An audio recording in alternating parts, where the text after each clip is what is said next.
We'll go to the park, laugh away the blues. Salut tout le monde, j'espère que vous allez bien. En ce qui me concerne, ça va plutôt pas mal. Alors comme d'habitude, on met les petits pouces, on s'abonne, on pose des questions.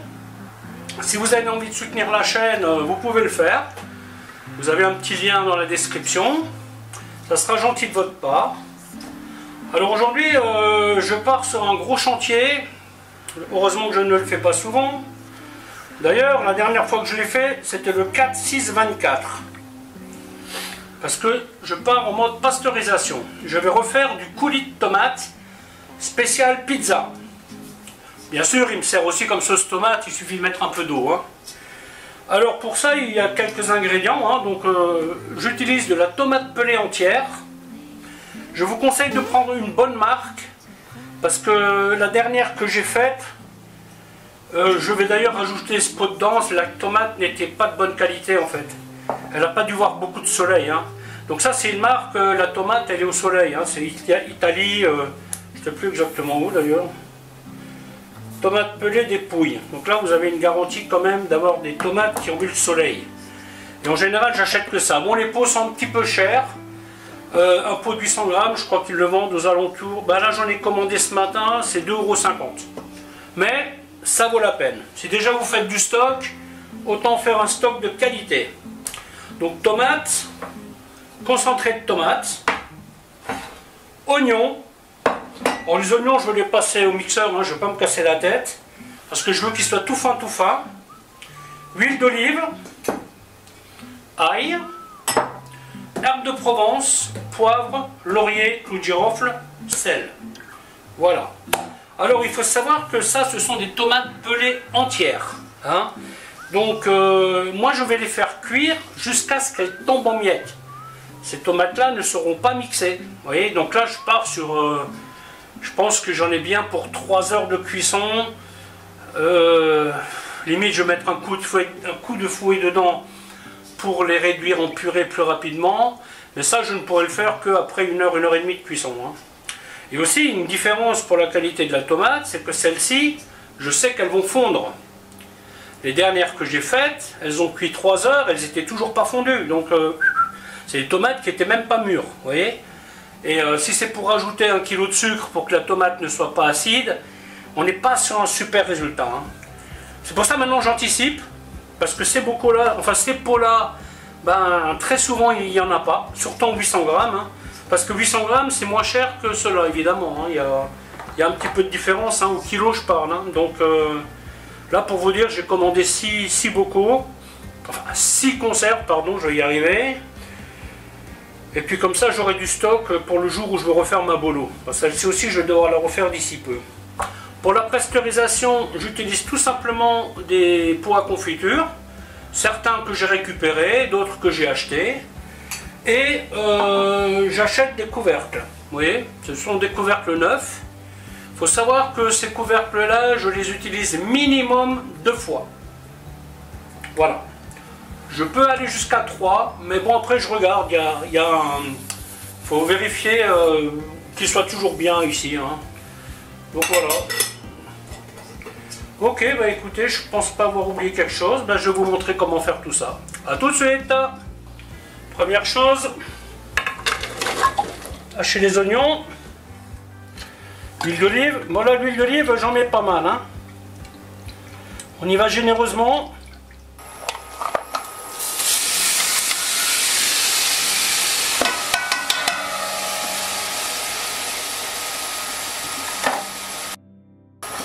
Donc les oignons, on va les faire suer sans coloration.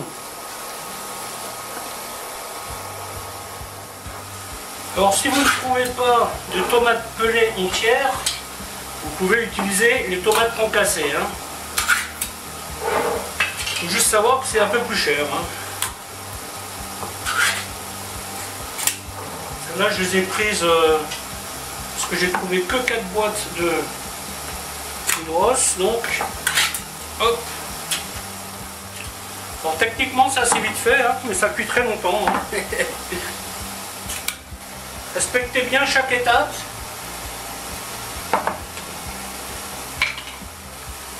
Voilà, hop. Je mets pas mal d'ail.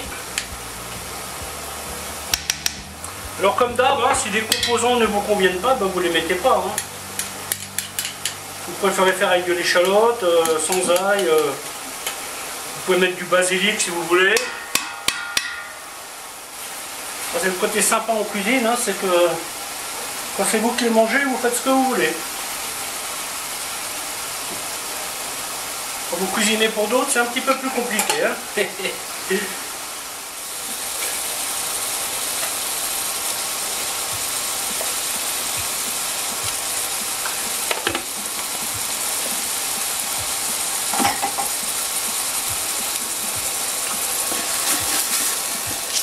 Donc là j'ai mis 6 feuilles de laurier.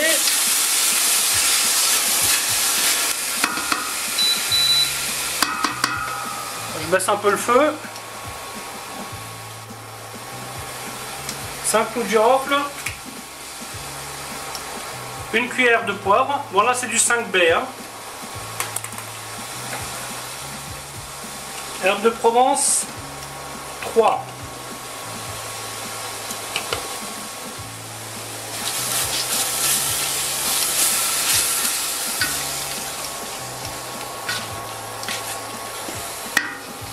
Une fois que les oignons sont bien sués, concentré de tomate. Là je mets tout le tube. On fait revenir un petit peu la tomate.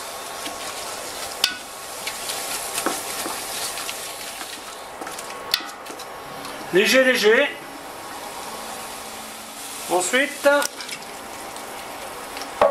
on met les tomates. Alors n'oubliez pas que ce qui reste dans la boîte, c'est de la tomate aussi. Hein. Donc on ramasse les boîtes. Sans en mettre partout, de préférence. Oh.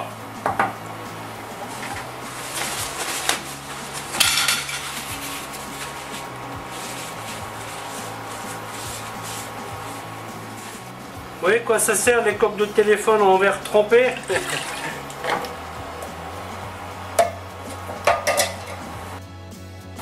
J'utilise la même eau parce que ça m'évite de rajouter beaucoup d'eau, vous voyez? Je pourrais effectivement utiliser à chaque fois une eau différente. Mais en fait ça sert à rien.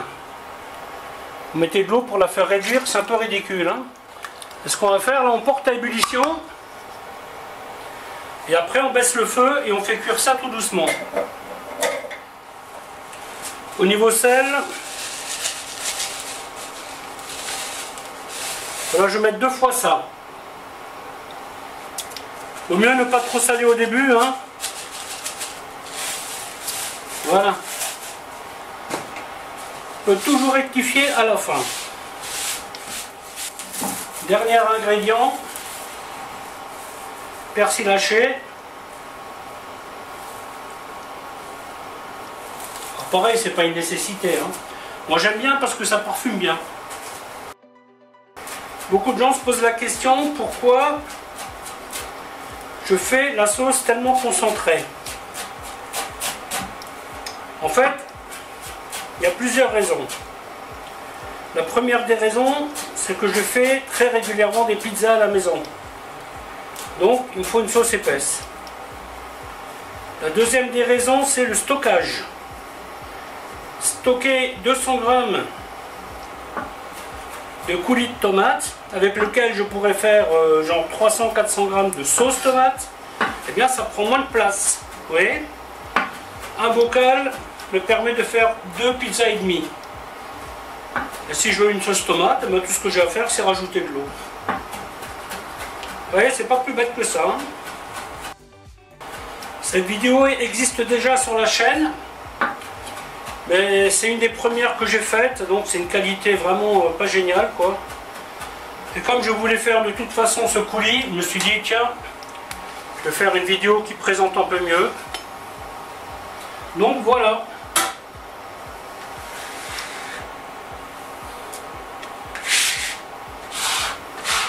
Des fois, il y a des personnes qui me posent des questions sur certaines vidéos. Alors, je jette un coup d'œil. Parfois, j'ai un choc, hein, je vous le dis. Hein.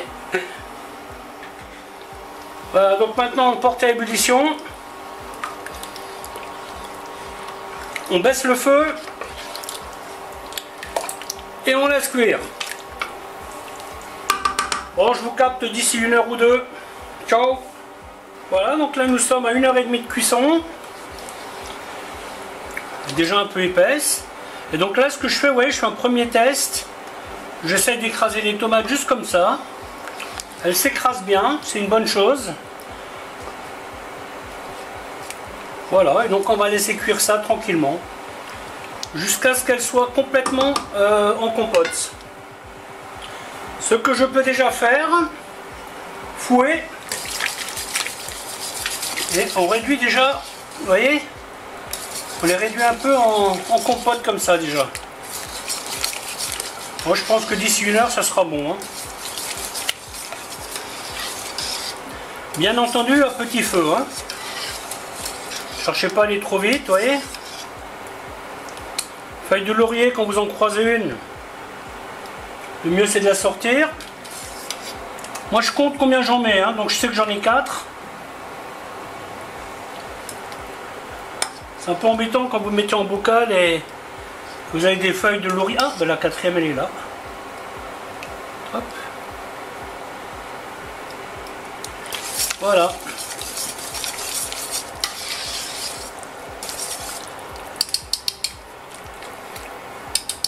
Déjà là, vous voyez la qualité de la tomate.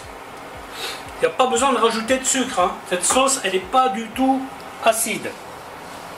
Zéro acidité. Hein. Voilà, on continue de vérifier. Hein. On n'abandonne pas. On en a beaucoup de fouet. De temps en temps, on regarde. Il y a encore des gros morceaux. On va laisser encore un petit peu. Les bocaux sont propres. Les couvercles sont prêts. On va laisser cuire encore un peu. Ce que je fais parfois, quand j'arrive en fin de cuisson, j'utilise un presse-purée. Vous voyez, et je fais tout le tour de la casserole. Si jamais il devait y avoir un gros morceau qui traîne quelque part, voilà. Ce n'est pas le cas parce que je l'ai déjà fait, hein, donc il manque pas grand chose là. Vous voyez, vous regardez, vous voyez, là on est sur un coulis sans mixage. Je vais encore le sécher un peu pour qu'il soit bien concentré. Voilà, voilà, on est au bout de la cuisson. Un beau petit coulis.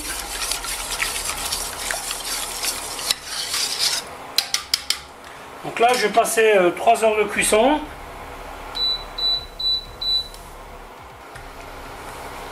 Vous voyez, ça fait des petits volcans.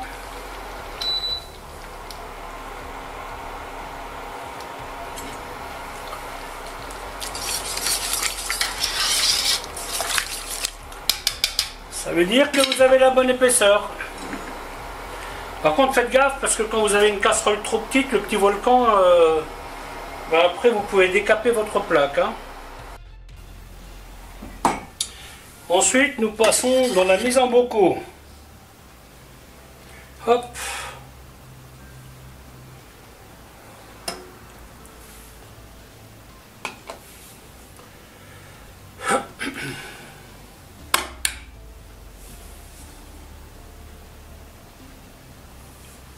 Faites bien attention de ne pas en mettre trop. Vous vous arrêtez au pas de vis, d'accord? Et si jamais vous avez un petit reste, ne vous dites pas je vais le rajouter. Le petit reste, vous le mettez dans votre frigo et vous en faites autre chose. Parce qu'en général, les petits restes, ça vous coûte un bocal. Hein.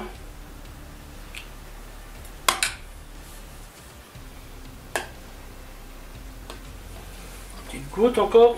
Hop.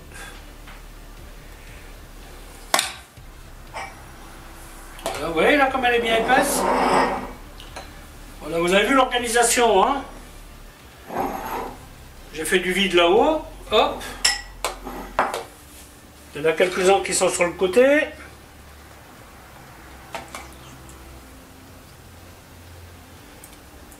l'espèce d'entonnoir, enfin non, c'est pas une espèce, c'est un entonnoir, on peut dire. Ben lui, il permet de ne pas avoir à nettoyer les bocaux. Normalement, parce que des fois il faut les nettoyer quand même. Voilà, hop, ouais, tac. Et celui-là on le pousse de côté.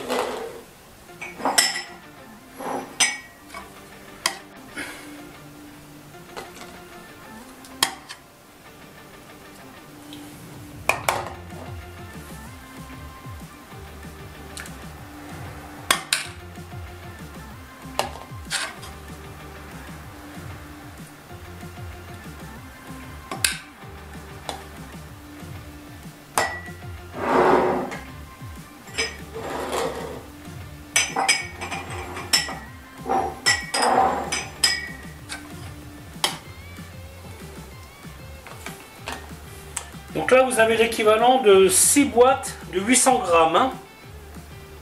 3 oignons.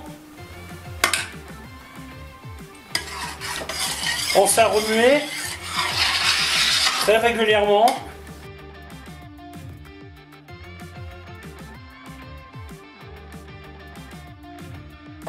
Alors vous pouvez faire avec la tomate fraîche si vous le souhaitez, hein, mais là pour faire cette masse là il va vous en falloir des tomates. Hein. Le temps de les émonder, le temps de les réduire, enfin bon bref. Ça c'est pas un truc que je vais forcément vous conseiller de faire ça avec de la tomate fraîche. Hein. Jus de tomate pourquoi pas. Donc quand vous arrivez au fond de la casserole, vous faites une petite observation. Vous voyez, il y a des bocaux qui ne sont pas pleins comme d'autres. Donc là, éventuellement, vous pouvez vous dire, j'en rajoute un petit chouïa. Vous voyez? En fait, vous vous fixez sur le pas de vis que vous voyez là. Quand vous arrivez au pas de vis, c'est que vous êtes bon. Vous voyez, quand vous achetez de la confiture, par exemple, vous regardez comment les pots sont remplis. Ben, vous voyez jusqu'où vous pouvez aller. C'est exactement le même principe. Surtout, vous ne remplissez pas à ras-bord. Quand vous avez cuit un coulis de tomate pendant 3 à 4 heures et qu'en fin de cuisson, votre casserole, elle ressemble à ça, eh bien, ça veut dire que vous avez bien bossé. Si vous avez 3 mm de brûlé au fond, ça voudra dire peut mieux faire. Donc allez-y tranquillement, si ça doit prendre 1 heure de plus, c'est pas grave. Je mets ma minuterie toutes les 30 minutes pour vérifier, pour venir gratter le fond, pour venir touiller. Et le résultat, le voilà. Ensuite, nous passons à l'étape suivante. Je vais les pasteuriser dans cette marmite. Moi j'en ai une plus grande, mais bon... pas très envie de la sortir aujourd'hui. Donc étape importante, malgré que vous avez fait attention, vous prenez un papier et vous nettoyez bien les bords. Et ensuite, vous serrez bien votre bocal. Faites bien attention à respecter toutes les règles d'hygiène concernant la pasteurisation. Hein. Donc là, je vais partir à 95 degrés pendant 1h30. Bien entendu, on commence la minuterie seulement quand on a atteint la température cible de l'eau. Pour ce faire, j'utilise une sonde comme celle-ci que je programme à 95. Quand la sonde sonne, ça voudra dire que j'ai la température d'eau que je cherche. Et à partir de là, je calculerai 1h30. Certains vont vous dire gna gna gna, tu peux faire moins, gna gna gna, gna gna gna. Croyez-moi, j'ai jamais eu de perte à ce niveau-là. 1h30, c'est très bien. Là, vous êtes en sécurité. Hein. Comme qui dirait, qui peut le plus, peut le moins. Alors bien entendu, si vous avez un stérilisateur, c'est beaucoup plus simple. Hein. Stérilisateur, la minuterie elle démarre au moment où la température cible est atteinte. Hein. Et il s'éteint tout seul. Bon, je vais quand même changer de casserole. Parce que celle-ci, je viens de me souvenir que j'avais déjà eu des surprises avec cette masse de peau. En fait, vous voyez, l'eau, elle arrive juste là. Et c'est pas une bonne chose. Alors, je vais sortir ma grosse marmite. Comme ça, je suis tranquille. Entre les deux couches, vous pouvez mettre un torchon. Si vous êtes bien équipé, vous avez des grilles que vous pouvez mettre entre les deux couches. Et puis voilà, je vous ai tout dit, je crois. Je pense pas avoir oublié quelque chose. Quand les bocaux, quand le temps de pasteurisation est terminé, je sors les bocaux à chaud. Alors il y a plusieurs écoles, hein. Il y a des gens qui préconisent de les laisser refroidir dans l'eau. Personnellement, je suis pas pour. Après, ça ne veut pas dire que ça se fait pas. J'ai ma façon de faire qui m'est propre. Enfin non, elle m'est pas propre. En fait, il y a plein de gens qui font de la même façon. Hein. Mais là, j'ai la certitude, si vous voulez, que... parce que l'idéal, une fois que vous avez atteint une température, c'est de refroidir le plus rapidement possible le produit que vous avez pasteurisé. Hein. Dans la restauration, par exemple, nous avons des cellules de refroidissement. Vous voyez, quand on prépare des choses d'avance, eh bien, on doit les mettre dans la cellule. Alors c'est un peu laborieux, on va dire, contraignant plutôt. Parce qu'il faut mesurer la température avant, mesurer l'heure, et quand c'est froid, ben, marquer la température terminale et mesurer l'heure. En 1 heure, vous devez avoir la température souhaitée. Ça fait beaucoup de paperasse pour pas grand chose, mais bon, on n'a pas le choix.